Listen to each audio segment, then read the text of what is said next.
마태복음 10장 38절 39절입니다. 또 자기 십자가를 지고 나를 따르지 않는 자도 내게 합당하지 아니하니라. 자기 목숨을 얻는 자는 잃을 것이요 나를 위하여 자기 목숨을 잃는 자는 얻으리라. 아멘. 자기 십자가를 지고 마태복음 10장 38절 39절의 말씀을 통해서 주님 우리에게 주신 은혜를 나누기를 원합니다. 요즘 사람들은 자기 십자가를 지고 주님을 따라야 된다라고 이야기하면은 동의는 하지만 결단하기를 잘 원하지 않습니다. 그리고 자기 십자가를 지고 주님을 따라야 된다라고 하는 그러한 요구를 하면은 굉장히 힘들어하고 또 피해갑니다. 왜냐하면 예수를 믿고 하나님을 믿는 것이 자기가 잘되고 편하고 행복하고 형통하기를 원하는 마음이 거기에 깔려있기 때문입니다. 삶에 깔려있기 때문입니다. 그렇기 때문에 자기 십자가를 지고 주님을 따라가야 된다. 고난받는다. 어려움이 온다. 핍박을 이긴다. 목숨까지도 주를 위해서 버린다. 이런 이야기들을 요구하면 달나라 이야기처럼 그렇게 들립니다. 기독교 백화점에 가서 액자 있는 것을 쭉 한번 둘러봤습니다. 어떤 가게에 개업을 하거나 집에 신방을 가거나 아니면 어떤 장소에 이제 걸어놓는 액자를 보니까 정말 100% 네 시작은 미약했으나 나중은 창대하리라. 나의 힘이 되신 여호와여 내가 주를 사랑하나이다. 주의 종이 영원히 복을 받게 하옵소서. 네 영혼이 잘된 것이 네가 범사가 잘되어 강건한다. 100% 그런 이야기였어요. 성경에 있는 말씀입니다. 잘되고 힘이 되고 형통하고 목자 되시고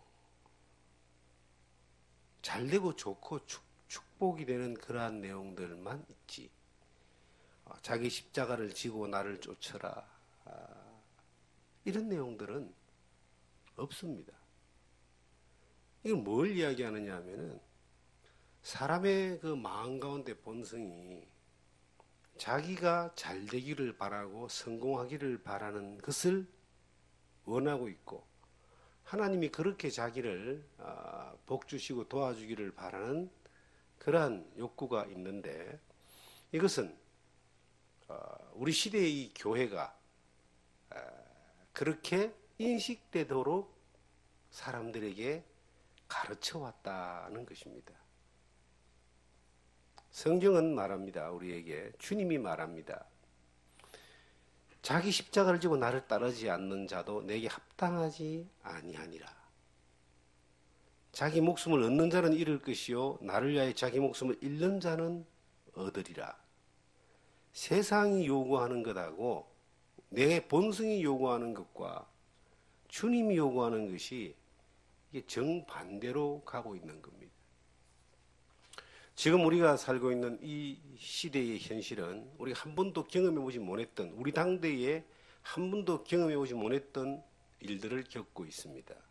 영화에서나 볼 법한 이 21세기 최고의 문명과 의술이 발달된 그러한 시대에 전염병, 이 코로나19 바이러스 감염으로 인해서 수천 명이, 만 명가량이 이렇게 감염이 되고 이제 수백 명이 죽어나가는, 그리고 지금도 계속 감염되고 있는 시대에 살고 있습니다. 이게 얼마나 큰 영향을 미치는지, 특히 경제가 거의 마이너스 성장으로 갈 가능성이 크고, 또 관광산업, 그 다음에 요식업, 학원, 학교마저도 다 문을 닫고 그 여파 가운데 지금 교회들이 주일날 교회당에서 예배를 드리지 못하는, 그게 이제 현실로 왔습니다. 국가시책이 이제 그러다 보니까 또 전염병을 막기 위해서 사람들을 모이는 것을 막기 때문에 그런 일들이 협조사항으로 또 자발적으로 그렇게 하고 있습니다. 그 옛날 로마 시대 때 혹은 공산주의 치하의 예수를 믿던 사람들은 사도행전에 보면은 바울이 천하에 퍼지는 연병이라 그랬거든. 연병, 전염병. 이 복음이 예수 믿는 것이 전염병이 돼가지고 타도의 대상이 됐습니다. 잡히면 죽는 그러한 상황이 와도, 순교하는 상황이 와도 그 일을 멈추지 않았습니다. 물론 우리가 예배를 주일날 못 드린다고 해서 그리스도인으로 살고 또 하나님 앞에서 살아가는 것을 포기하는 건 아닙니다만은, 우리가 이제 영적인 이 면역력이, 분별력이, 또 결단력이 그만큼 약해져 있지 않는가 하는 우려를 해봅니다. 다행스러운 것은 저희들은 이렇게 이제 아직까지는 코로나 전염병 영향권 안 있지 않는 외딴 곳에 또 그렇게 많지 않는 성도들이 또 함께하기 때문에 예배를 중단하거나 그런 심각한 일들이 없습니다. 그런데 시골 서울 수도권에 계신 목사님들은 평일도 예배를 하지 않습니다. 새벽 기도도 하지 않는답니다. 시간이 참 많아가지고 오래간만에 여유를 가진다, 이런 쉼을 가진다, 그런 이야기도 듣습니다.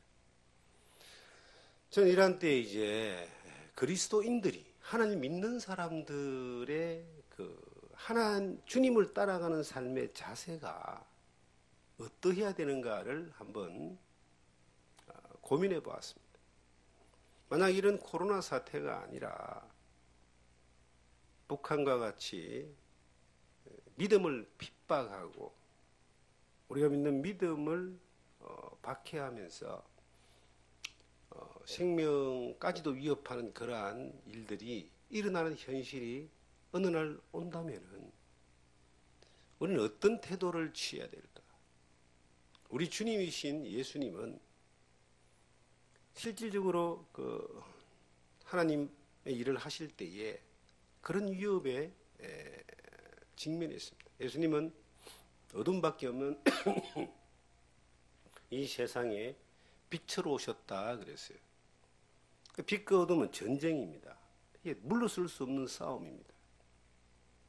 예수님이 이 성경에 위에 보시면은 34절에 내가 세상에 화평을 주러 온 줄 알로 생각하지 말라. 화평이 아니요 검을 주러 왔노라. 내가 온 것은 사람이 그 아버지와 딸이, 어머니와 며느리가, 시어머니가 불화하게 하려 함이라. 사람의 원수가 자기 집안 식구라. 우리 이 단면을 보면은 예수님이 무슨 싸움꾼 같이 보이는데, 예수님이 이 어둠의 세상에 빛으로 오셨잖아요. 빛과 어둠은 싸울 수밖에 없어요. 안 싸우면은 어둠 가운데 있는 사람들을 건져낼 수 없습니다. 그래서 화평을 주러 온 것이 아니라 검을 주러 오셨습니다. 예수를 믿는 사람은 안 믿는 사람하고 불화할 수밖에 없습니다.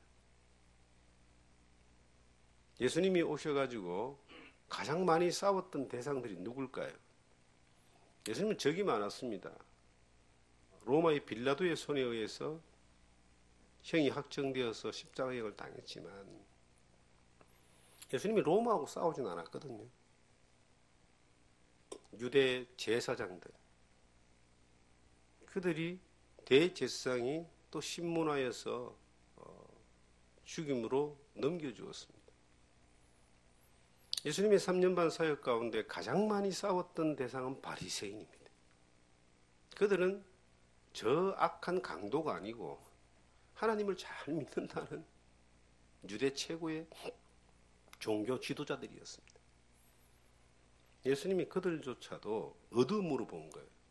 하나님을 믿지만 진리를 바로 알지 못하고 예수 그리스도를 믿지 않는 그들을 어둠으로 봤습니다.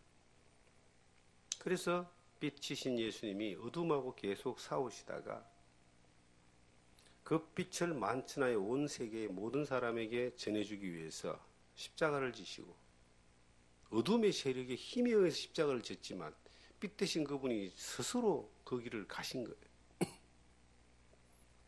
그리고 이제 그 빛을 믿는 사람에게, 각 사람에게 비춰주어서 그 예수 그리스도 빛을 믿음으로 말미암아 어두움에서 벗어난, 사탄의 권세에서 벗어난, 지옥과 멸망에서 벗어난 하나님의 자녀가 되고 천국의 영생을 약속받는 자리에 서게 됐습니다. 그러면 영생을 약속받는 자리에 서게 된 사람들은 이 세상을 향하여 화평하는 것이 아니라 대적하고 싸우는 원수가 되는 사탄의 세력에게 원수가 되고 이 어둠의 세상에 다툼이 되고 투쟁이 되는 일들은 당연한 거라 이 말이죠. 이 근본적인 이 하나님의 말씀의 약속과 원리는 영원히 없어지지 않습니다. 지금도 마찬가지입니다. 지금도 우리가 이 세상을 바라볼 때에, 이 시대를 바라볼 때에 빛과 어둠으로 바라봐야 됩니다. 내가 예수 안에 있느냐, 사탄 안에 있느냐를 우리는 바라봐야 됩니다. 이 세상이 요구하고 말하는 것이 빛 대신 하나님의 말씀인가, 어둠인 사탄의 요구인가라고 하는 것을 바라보고 선택하고 분별하며 결단할 수 있는 그런 사람들이 되어야 됩니다. 그 분별이 없으면요, 세상이 흘러가는 대로 가는 거예요. 예수님 당시에 예수님을 따랐던 소수 외에는 전부 다 예수님이 잘못됐다고 생각했습니다. 그가 하나님이다 했을 때 참남하다 그랬습니다. 그가 메시아라고 했을 때 죽이려고 했습니다. 소수 외에는. 그런데 그 예수님이 그 일을 하지 않았으면 우리도 지금 빛 가운데 있지도 않고 천국과 영생의 약속도 없는 그러한 사람일 것입니다. 예수님이 우리에게 말합니다. 나는 화평을 주러 온 것이 아니라 금을 주러 왔다. 그런데 우리는 말합니다. 예수를 믿는 것은 이 세상에서 화평하게 잘 살고 평화롭게 사는 것이라고. 그게 예수님이 주신 말씀이 아니에요. 마귀가 주는 말일 수도 있습니다. 이 세상은 평화를 요구합니다. 특히 종교는 평화로워야 된다고 이야기합니다. 성경에 그런 말이 어디 있습니까? 이 세상의 종교는 전부 다 사탄에게 속해 있는 거예요. 세상의 평화와 화평과 잘 먹고 잘 살고 부자 되고 편안하고 병 낫고 축복받고 하는 게 이 세상의 종교가 다 주는 거예요. 저 윗동네는 무당도 그것을 줍니다. 그런데 예수님이 그거 주려고 이 세상에 오신 것이 아니에요. 그것이 아니라 영생입니다. 십자가의 그 피 흘림으로 죄 용서해 주시고 그리고 예수를 믿는 자들에게 영원한 생명과 천국을 약속하시며 이 세상에 사는 날 동안 그 예수 믿는 자들에게 십자가를 지고 자기 십자가를 지고 주님이 졌던 십자가가 세상과 화평을 주러 온 것이 아니라 금을 주러 오신 거잖아요. 그렇게 가셨던 십자가가 내 또한 주님을 따라서 이 세상에 잘 먹고 잘 살고 부자 되고 축복받아서 성공의 남보다 높아가는 그러한 것이 아니라 그 내가 믿는 주님을 따라가는 그 십자가를, 믿음의 십자가를 지고 주님을 따라오라고 이야기합니다. 주님은 우리에게 그렇게 말씀하고 있습니다. 세상은 그렇게 말하고 있지 않습니다. 제가 1980년도에 예수를 믿기 시작했습니다. 그때만 해도 우리나라가 가난했습니다. 참 어렵게 살았습니다. 그 당시에 뭐 13평짜리 아파트 하나 들어가면은 인생 성공한 것처럼 그렇게 많은 사람이 생각할 정도로 가난하게 살았습니다. 그때 예수 믿었던 사람들은 그 가난한 가운데서도 믿음을 지키고 하나님 영광을 위해서 자기의 모든 것을 던져놓을 수 있는 그런 마음들이, 그런 믿음들이 있었고, 그 이전 시대에 일제시대나 뭐 이런 시대 때는 더했으리라고 저는 그렇게 봅니다. 1990년대 들어서 우리나라가 비약적으로 발전을 하게 됩니다. 경제적으로 굉장히 풍요롭게 되기 시작합니다. 그때 불었던 광풍이 예수를 믿으면 더 잘 산다는 겁니다. 더 부유해지는 겁니다. 남보다 더 나아지는 겁니다. 더 성공하는 것입니다. 거기에 이제 물들기 시작한 많은 사람들은 예수를 믿는 것이 더 이상 십자가를 지고 따라가는 것이라고 하는 것은 부담스러운 이야기가 되는 거예요. 자기가 할 수 있는 어떤 부분은 당연히 하지만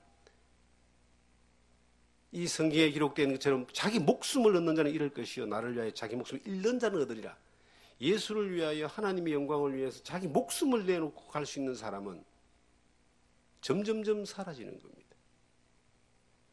자기가 가지고 있는 일부를 내놓을 수는 있어요. 받은 것이 있으니까 하나님 앞에 내놓을 수 있습니다. 그런데 자기 목숨을 내놓을 정도까지의 사람들은 점점점 없어지는 거예요.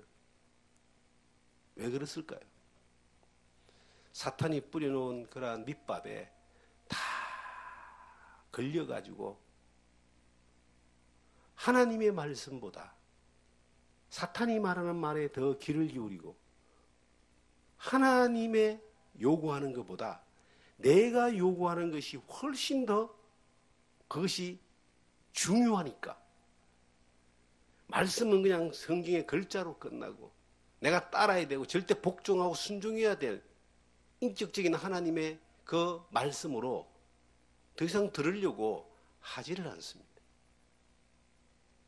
말씀과 믿음을 자기의 이익의 도구로 삼는 것이지 말씀과 믿음을 내가 복종하고 따라야 될 하나님의 엄중한 명령으로 말씀으로 여기지 않는 그러한 시류가 서서히 많은 사람들 가운데 들어와 있습니다.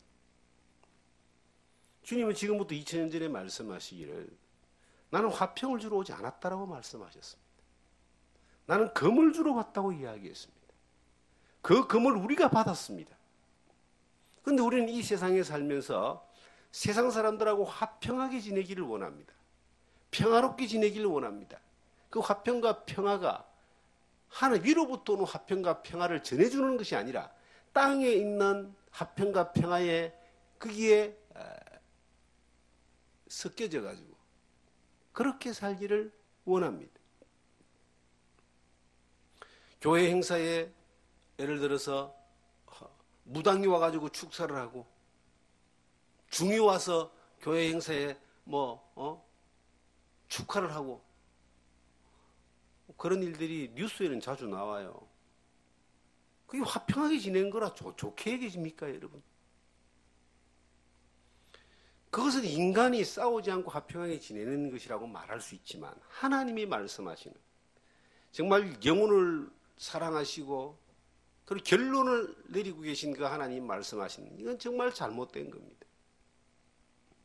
우리에게 어떤 기준이 있어야 되는가? 저는 신앙생활을 해나가는 가운데 사람들이 남들이 가니까 따라가 보자 하고 가는 그런 결정을 하였어.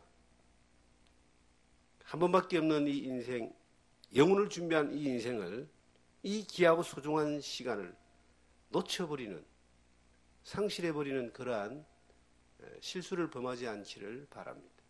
왜 성경이 있습니까? 왜 주님이 말씀하신 것이 사복음서에 기록되어 있습니까? 왜 하나님이 66권의 성경을 기록해서 남겨놨습니까? 좀 보고 알고 바로 좀 따라오라고. 영적 나침판을 이렇게 이 성경의 말씀으로 남겨두신 겁니다. 성경을 덮어놓고 세상 이야기만 자꾸 들으니까 처음에는 안 그랬지만 나중에는 세상의 이야기가 진짜처럼 들리는 거예요. 성경이 이상해 보이는 겁니다. 여러분들은 어떻습니까? 여러분들의 의식 가운데서 하나님이 내게 요구하시는 나를 따라오려거든 자기 십자가를 지고 나를 따라오라 라고 하셨던 주님이 나에게 요구하시는 그 요구가 예 하고 뒤도 돌아보지 아니하고 어떤 타협도 없이 어떤 변명도 없이 주님을 따를 수 있습니까? 전 그럴 수 있기를 원합니다. 주저함 없이 주님을 따랐던 그러한 결단했던 시간이 있습니다.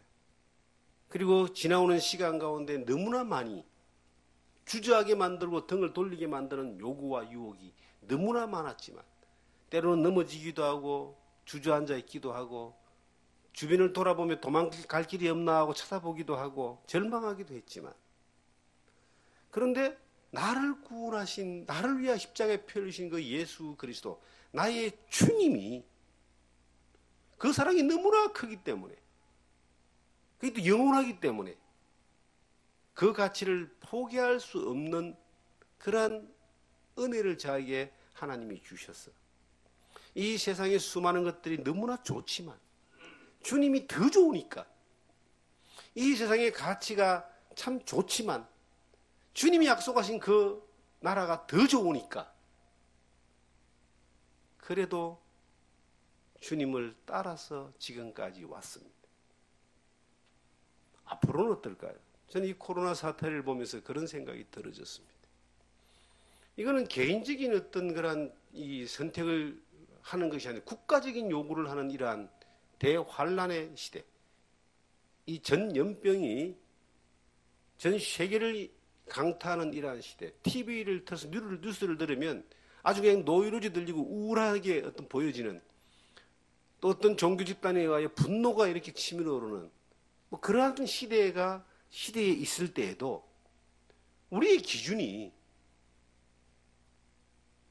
십자가를 지고 주님을 따라가고 우리의 계산 방법이 목숨을 얻고자 하는 자는 잃을 것이요 주를 위하여 목숨을 잃는 자는 얻는다고 하신 삶의 목적이 주님이 되시고 어떤 선택의 기준이 주님이 되고 우리의 삶의 태도가 주님이 되는 것을 선택할 수 있는 그 자리에서 벗어나지 않기를 바라는 그 하나님의 은혜를 바라는 그런 마음이 있습니다. 내가 아무리 잘하고 싶어도 국가적으로 환경적으로 그렇지 못하는 상황이 온다 그러면은 우린 결단을 해야 되는 거예요. 환경과 어떤 우리의 힘을 억누르는 그 세력에 대하여 타협을 하여 평화를 찾아갈 것인가?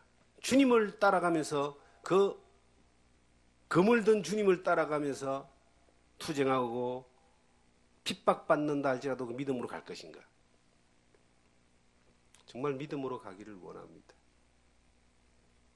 공산주의 치하에서 복음을 전했던 어떤 사람의 책을 제가 본 적이 있습니다.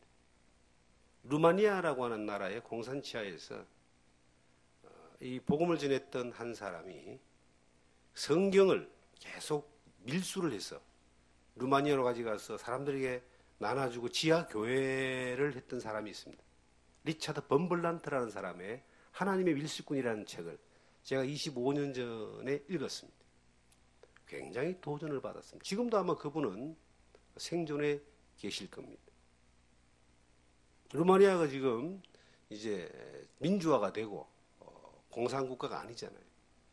그런데 그때 그가 뿌려놨던 씨앗이 그곳에 큰 열매를 맺은 것들을 우리는 보게 됩니다. 그런데 그 한 사람이 그 성경을 밀수하고 잡혀서 생명을 위협당하고 고난당하고 투옥되고 또 탈옥을 해서 빠져나와서 또 그 일을 하고 이거 하다가 죽겠다고 했는데 아직까지 살아 있습니다.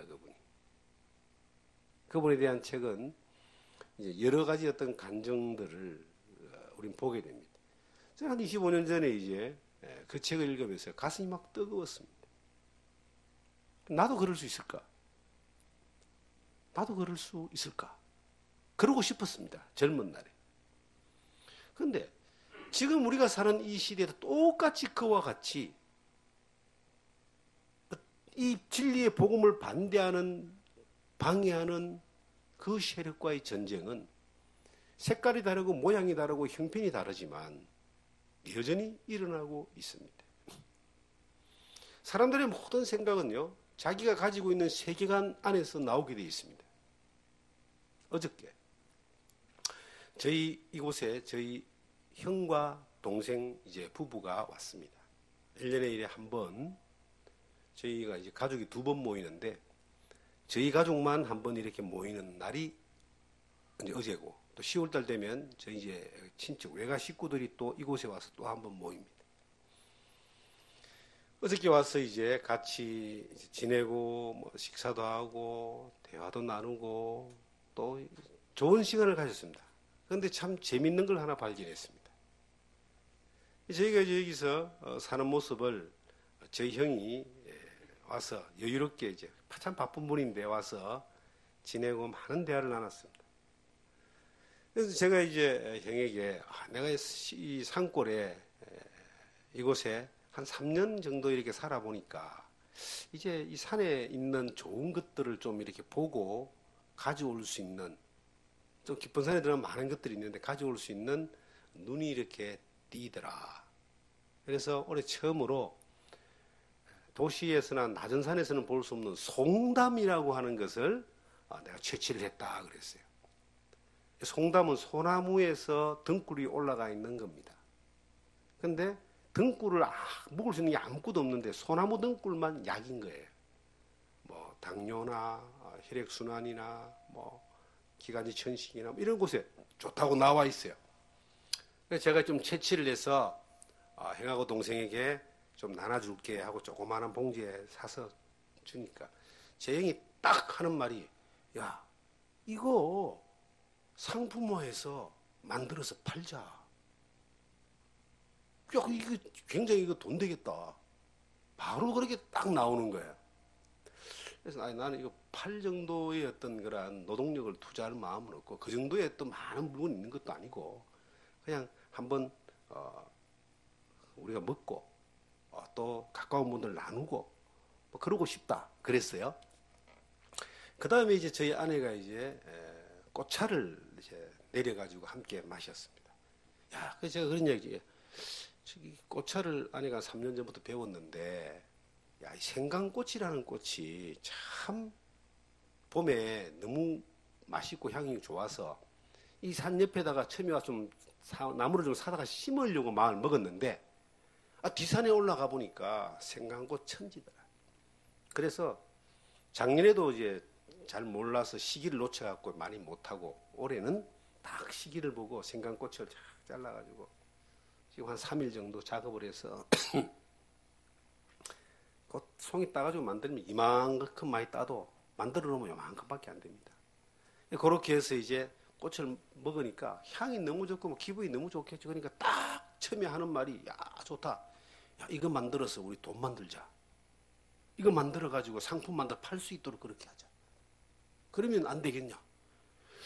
그분의 생각은 전부 다 돈을 만드는 것들로 다 나오는 거예요. 사업가거든요.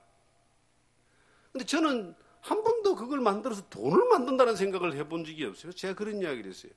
아니, 이것을 만들어서 돈을 만들려면 얼마나 많은 노동을 해야 되고 또 얼마나 힘이 들겠냐고. 이거 지금 만들어 가지고 우리 먹고 오는 손님들 대접하고 그리고 가까운 분들 좀 선물하려고 이렇게 만든다. 그랬단 말이에요. 그래서 이제 잠깐 이제 저희가 잠깐 나갔다가 들어오면서, 야, 나도 이 땅을 한 300평 정도 이렇게 구해가지고 농업 경영인을 인정받으려면 300평 땅을 농사를 지어야 돼요. 그러면 많은 혜택이 이제 들어온다는 이야기를 서로 하게 된 거예요. 그러니까 이제 막 앞서가는 겁니다. 농업 경영인이 되면 이래 해서 많은 혜택을 받고 자기 하는 사람은 그러면, 야, 그러면 돈이 된다.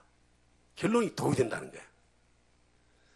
모든 대화의 기승전결은 그분은 돈입니다. 저는 모든 대화의 기승전결은 하나님의 영광입니다. 어떤 세계관을 가지고 있느냐에 따라서 그게 기승전결이 딱 결론이 되는 거예요. 그렇다고 그분이 나쁜 분이 아니에요.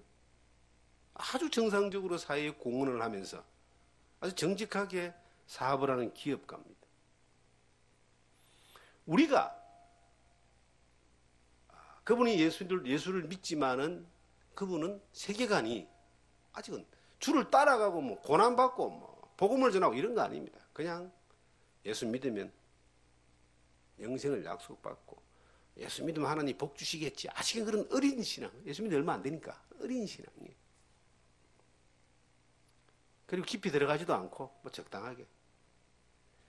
그 세계관 가운데서 나오는 모든 기승전결이 돈으로 연결되고 사업화로 연결되고 그런 것을 제가 어저께 보면서 저희 아내랑 야 참 저러니까 사업을 하고 저러니까 돈을 버는 겁다. 저런 걸 보고 나가면 돈이 보인다고 이야기하는 겁다. 근데 그게 부럽지 않다는 이야기죠. 우리가 나가서 보이는 게 돈이 아니라 고린도전서 10장 31절에 너희가 먹든지 마시든지 무엇을 하든지 하나님의 영광을 위해서 하라는 말씀이 있습니다. 주님을 따라가는 사람의 삶의 목적이자 목표이자 삶의 이유가 십자가를 지고 주님을 따라가고 주를 위해 목숨을 잃는 자는 얻을 것이라 했는데 그 삶의 방식이 하나님의 영광이 목적이 되고 목표가 되어야 되는 겁니다. 내게 주신 건강, 내게 주신 재주, 내게 주신 물질, 내게 주신 이런 많은 기술들이 그저 자기 잘 먹고 잘 사는 걸로 끝난다면 그 짧은 인생 살아가면서 무슨 의미가 있겠습니까? 예수를 믿는 사람에게도 내가 예수를 믿고 하나님을 믿고 말씀을 보고 따라가는 것이 겨우 내 노후 준비하고 내 빚 갚고 내 현찰 많이 가지고 내 좋은 거 먹고 좋은 데 놀러 가고 좋은 옷 입고 멋있게 살고 이게 자기의 목적이라면 주님이 야 나는 너를 위해서 이렇게 피 흘려서 너를 구원해 놓고 네가 지금까지 살 수 있도록 인도하고 은혜 주시고 다 했는데 넌 도대체 뭐하냐? 너는 나를 믿는 척하면서 나를 믿는다고 하면서 전부 다 네 몸뚱아리 하나 치장하고 네 100년 사는 이 인생에 네 좋은 것만 쫓아가다가 살은 이게 내가 너를 죽어준 이유냐? 너를 위해 구원한 이유냐? 이렇게 묻지 않겠습니까? 그날이 금방 옵니다, 여러분.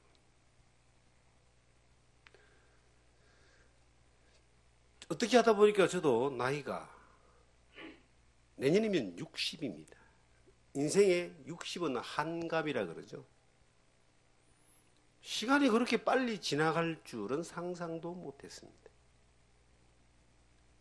저와 함께 지냈던 저의 선배님들이 세상을 떠났다라고 하는 부고를 날려옵니다. 그분들도 저와 같은 젊은 날들이 있었고 더 젊은 날들이 있었겠지만 가더란 이야기입니다. 우리 앞 세대는 이제 그 갈 날을 준비하고 있고 우리도 그 뒤를 따라가고 있습니다. 그런데 나를 구원하신 우리 주님이 나를 지금까지 책임지고 인도하신 그 하나님이 뭐 하려고 나를 이 땅에 살게 하셨을까요? 신앙생활하면서 저는 자주 말합니다. 저 같은 사람은 사람들한테 그렇게 인기가 있는 목회자가 아닙니다. 그리고 별로 좋아하지도 않습니다. 왜 그러냐면은 축복을 하고 잘되게 하고 붕붕 띄워가지고 흥분하게 하고 약속을 하고 뭐 예언을 하고 이런 거 안 하기 때문이죠.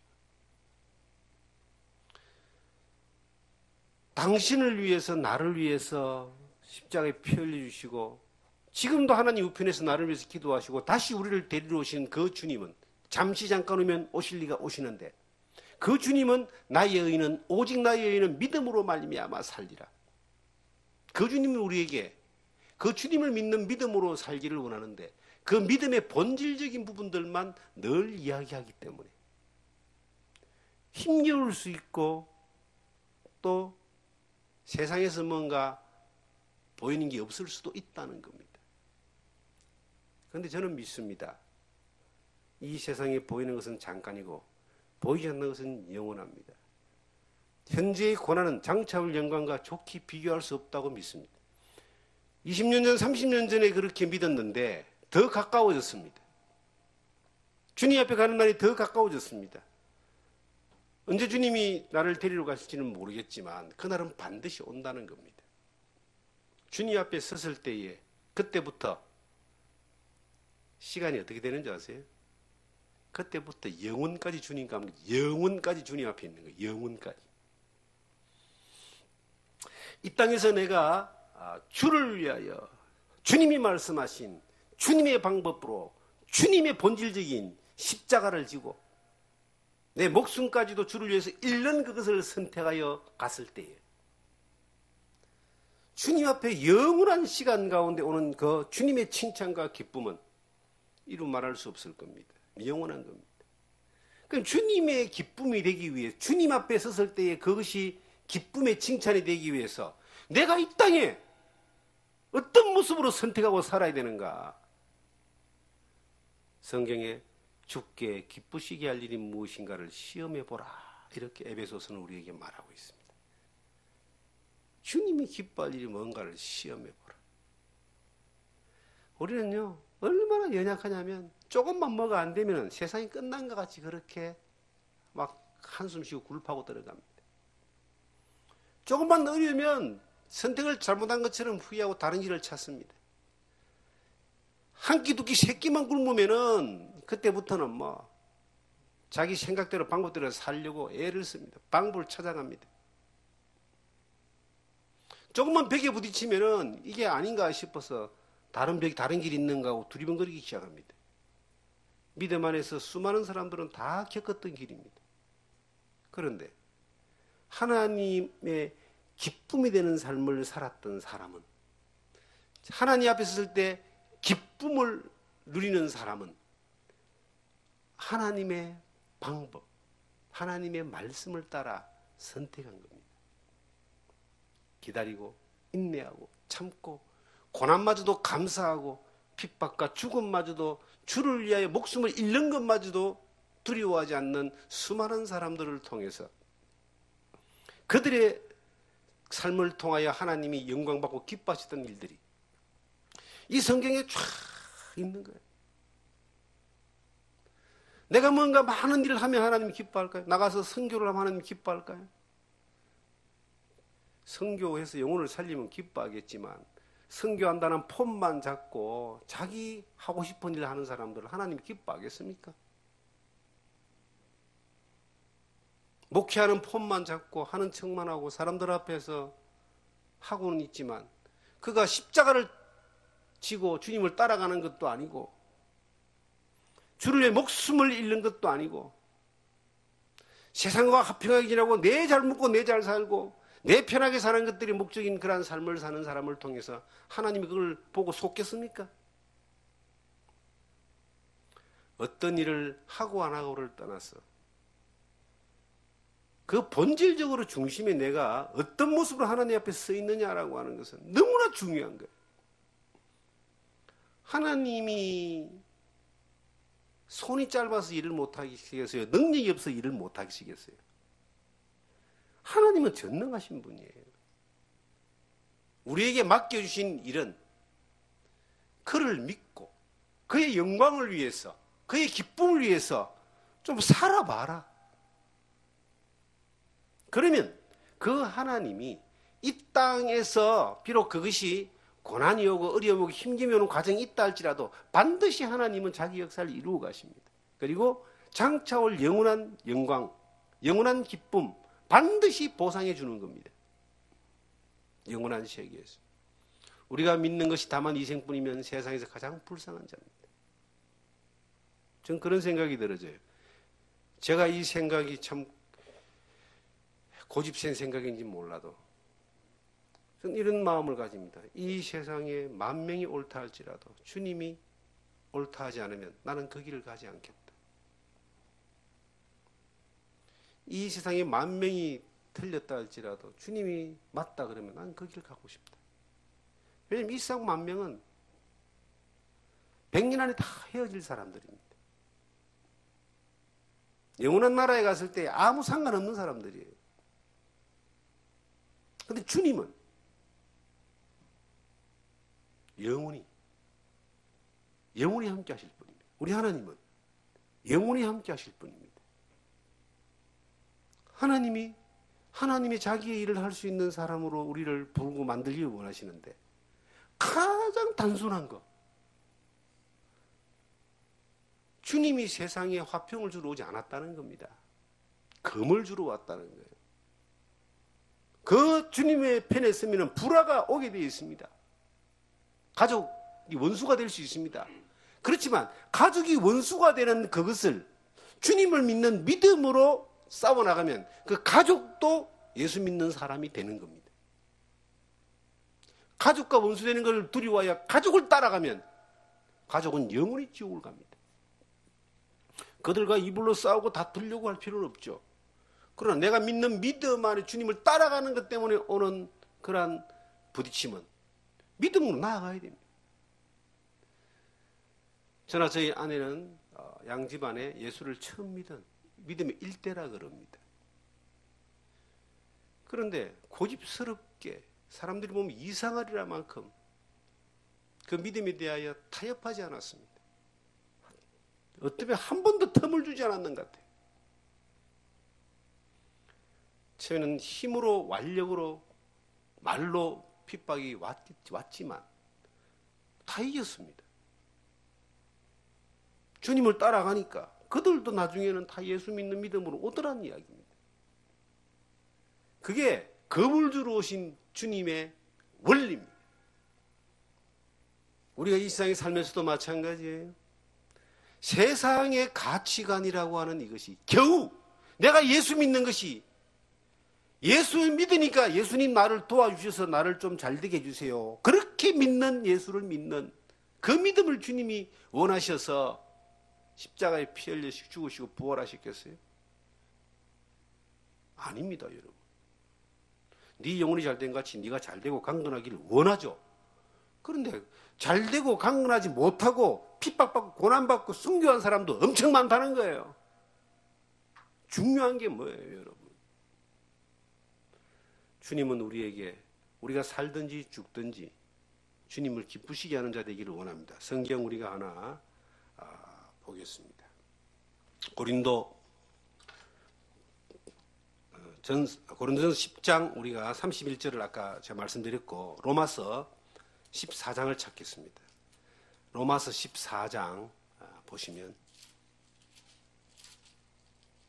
14장 7절을 보겠습니다.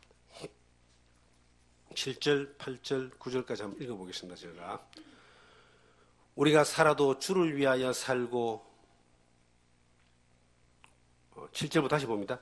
우리 중에 누구든지 자기를 위하여 사는 자도 없고 자기를 위하여 죽는 자도 없도다. 8절 우리가 살아도 주를 위하여 살고 죽어도 주를 위하여 죽나니 그러므로 사나 죽으나 우리가 주의 것이로다. 이를 위하여 그리스도께서 죽었다가 다시 살아나셨으니 곧 죽은 자와 산 자의 주가 되려 하심이라.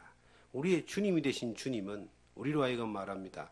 살아도 죽어도 주를 위하여 살기를 원한다. 이전 것은 지나갔으니 보라 새 것이 되었다는 말씀이 있습니다. 주의 기쁨을 위해서. 주님은 그걸 원한다는 거예요. 우리에게. 우리의 주가 되기를 원한다는 거예요.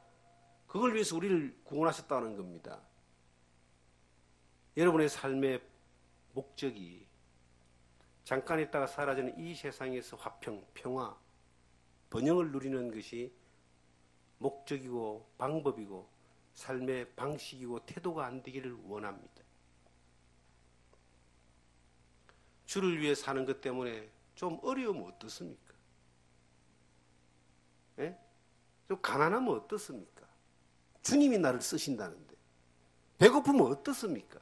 주님이 나를 쓰신다는데. 사는 게 어렵다는 이야기를 주 안에서 이렇게 사는 사람은 잘 말하지 않습니다. 그런데 많이 가진 사람들은요, 어렵다는 이야기를 많이 해요.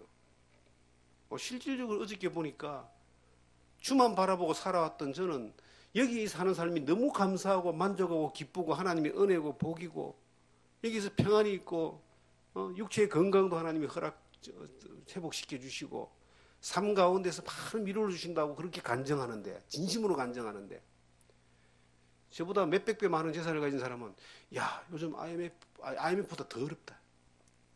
이 코로나 사태 이후에 지금 그 타는 사업이 거의 중단이 됐다.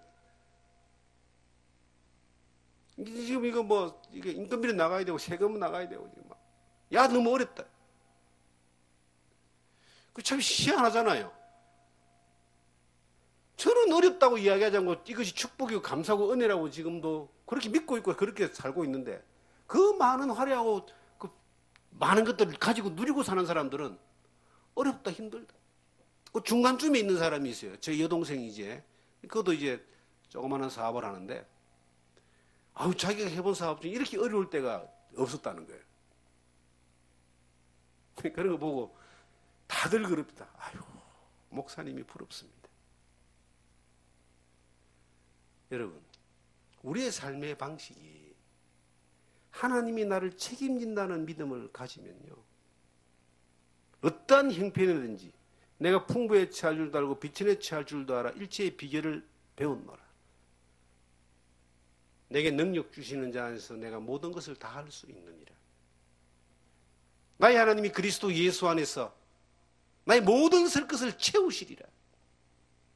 이게 바울 사도만의 간증이 아니라 저 또한 믿음 안에서 연합되어진 간증입니다.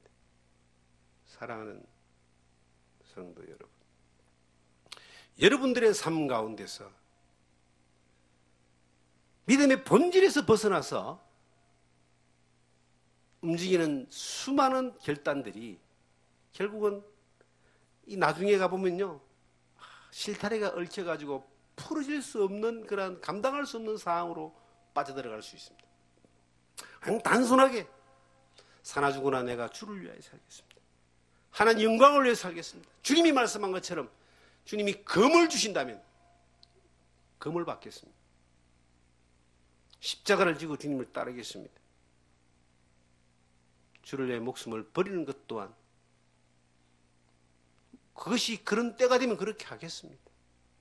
어차피 소망이 이 땅에 있는 것이 아니기 때문에. 얼마 전에 어떤 목사님을 만났습니다. 어떻게 하다 보니까 그분이 좀 어려워졌어요. 그래서 신용 불량 대학 댕지는 오래고 파산해야 되는 그런 상황까지 와 있습니다. 목회자들이 어려운 분들이 참 많아요. 가만히 보면서 제가 그런 이야기를 했어요. 앞으로 다니면서 그런 이야기 하지 마세요. 그런다고 누가 도와주는 게 아니에요. 당신이 하나님 앞에 방향이 잘 됐는지 잘못됐는지 거기서부터 출발하면 해답이 있을 거라고. 어쩌다 그렇게 됐습니까? 뻔한 거 아니에요? 더 많은 걸 얻으려고 재산을 그쪽에 투자를 한 거예요. 이거 하면 더 크게 이득이 있다고 생각하니까. 근데 그게 빵꾸 난 거예요. 집 날라가고 차압당하고. 출발이 잘못된 거 아니에요? 그가 주를 위해서 자기 재산을 다 내본 적이, 던져본 적이 있습니까? 또 어떤 분이 털 일에 나는 지금 빚이 얼마인데 하고 어렵다 그래. 제가 그런 이야기 했습니다. 제 앞에 그런 얘기 하지 마세요. 나도 그런 쪽으로 방향을 잡으면 할 말 많은 사람이에요, 지금. 그렇게 말하지 말고 하나님 앞에 어쩌다 이리 됐는지 출발 지점을 다시 한번 생각해보고 하나님 앞에 정리하세요. 이런 얘기를 좀 하지 맙시다, 만나면. 친한 사람인데 그래요. 이 모든 생각이 하나님 중심이 아니라 세상 중심이고 자기 중심이에요. 그러니까 문제도 거기서 오지만 해답도 거기서 찾으려고 하니까요. 이게 될래야 될 수가 없죠. 하나님의 사람은 특히 더 안 되죠. 저는 살면서 비결을 배웠어요. 일체의 비결을 배웠어요. 능력 주시는 자 안에만 있으면 모든 걸 다 할 수 있다는 비결을 배운 거예요. 또 비천에 처할 줄도 알고 궁핍에 처할 줄도 알고 가난에 처할 줄도 알고 고난에 처할 줄도 알고 다 지나가면서 비결을 배웠어요. 그게 능력 주시는 자 안에 있으면 그 어려움마저도 하나님의 은혜가 되고, 그리고 하나님이 피할 길도 주시고 힘도 주시고, 또 작은 일에 충성하면, 그 어렵고 힘든 상황 가운데 믿음으로 충성하면 큰 것도 맡기시고, 그렇게 가신다는 것을 짧은 인생 가운데 배웠습니다. 난 그걸 알기를 원해요. 사람들이, 특히 주를 따르겠다는 사람들에게. 자기가 다 퍼질 가갖고 자기가 다 저질러 놓고 나중에 하나님 왜 안 도와주냐고, 그런 사람들이 있어요. 너무 바쁘고 힘들게 사는 것 때문에 주의 일을 못하는 사람들이 있어요. 제가 좀 그렇지 말라고 자주 이야기하면 듣기 싫죠. 근데 그렇게 바쁘게 살고 열심히 살고 쎄 빠지게 살아가지고 결과가 뭐냐는, 결과가 뻥 부도나고 뭐 사기당해가 부도나고 뻥 터져가지고 뭐 사고 나가지고 엎어져가지고 병원에 있고, 뻥 터져서 뭐 자기 집안에 뭐 가족 중에 누가 뭐 일 터져가지고 다 날려버리고, 시간 보내고 인생 보내고 마음 상하고 몸 깨지고, 그래도 또 그거 복구하려고 다시 또 열심히 살아야 돼. 죽을 때까지 그렇게 살아. 그게 뭐가 문제냐면요, 이게 본질이 잘못되어 있는 겁니다. 주님을 따라가고 주님 안에 있는 그 삶이 잘못되어 있는 거예요. 그러니까 자기가 세속적이고 세상적인 것들로 자기가 주의 일을 하려고 하니까, 예수 믿으니까 예수님 나를 도와주셔야 됩니다는 그런 마음으로 사니까 하나님의 영광을 위해 살지 않기 때문에 출발이 잘못된 거예요. 그런 사람은 죽을 때까지 그렇게 살다 가는 거예요. 회개하지 않고 돌이키지 않으면, 길을 바로잡지 못하면. 나를 따라오라는 그 어떤 사람이 그랬습니다. 주님, 내가 지금 급한 일 하나 생겼습니다. 내 아버지가 돌아가셨는데 부친을 장사하고 따르겠습니다. 아, 주님이 얼마나 정확하게 말하는 줄 아세요? 죽은 자를 장사하게 하고 너는 나를 따르라 그럽니다. 이 죽은 자로 이 세상 사람들이 세상 일을 하도록 내버려두고 너는 그냥 그거 말고 나를 따르라, 이 말이에요. 죽은 자로 장사하게 하면 내가 못할 짓을 하는 걸까요? 내가 못할 짓일도 있지만 주님을 따르는 게 가장 잘하는 일이야. 그걸 쫓아가라, 이 말이에요. 그러면 영원히 후회하지 않습니다. 죽은 자를 장사하는 것 때문에 주님을 따르는 걸 놓쳤다? 영원히 끝나버리는 겁니다. 그런 결단도 못하게 만든 이 세상의 세태가 거기에 젖어 있으니까, 제가 제 형님 이야기했잖아요. 그분이 정상적인 사람이에요. 모든 대화의 기승전결은 사업이고 돈이고 돈 만드는 거였어요. 야, 여기 와서 얼마나 많은 이야기를 막 이야기하다 보니까, 물론 대화에 뭐 제가 밀리거나 뭐 그러지는 않습니다. 뭐 그런다고 해서 거기에 뭐 관심을 두거나 따라가지 않습니다. 그런데 그분의 눈에는 그것만 보이는 거예요. 제 눈에는 하나님 영광만 보이는 겁니다. 하나님 기뻐하는 게 보이는 겁니다. 따로 선택해 가는 거예요. 그 사람이 볼 때는 내가 미련해 보이고, 내가 볼 때는 그 사람이 안타까워 보이지만은, 나는 죽은 자 장사하게 하고, 세상 사람들은 세상 일 하게 하고, 그냥 주님만 따라가면 되는 거예요. 그런데 한 가지 확실한 건 주님이 책임지시더라. 여러분도 그 주님을 따라가기 바랍니다. 이 세상 잠깐 있다가 사라지는 우리 인생, 그 인생 잘 살기 위해서 하나님 내가 믿을 테니까 도와주세요 하는 그런 어리석고 잘못된, 정말 하나님이 너무 싫어하는 그런 삶의 모습이 아니라, 주님, 내가 사나 죽으나 주의 영광을 위해서 주님을 따라가겠습니다. 십자가를 지고 가겠습니다. 그런 결단을 가지고 걸어가 보는 거예요. 그러면 그 하나님이 어떤 일을 하시는지 기대하셔도 좋습니다. 놀라운 일을 하실 겁니다. 그런 은혜가 있는 그런 경험이 있는, 그런 간증이 있는 여러분과 제가 되기를 주님 이름으로 축원합니다.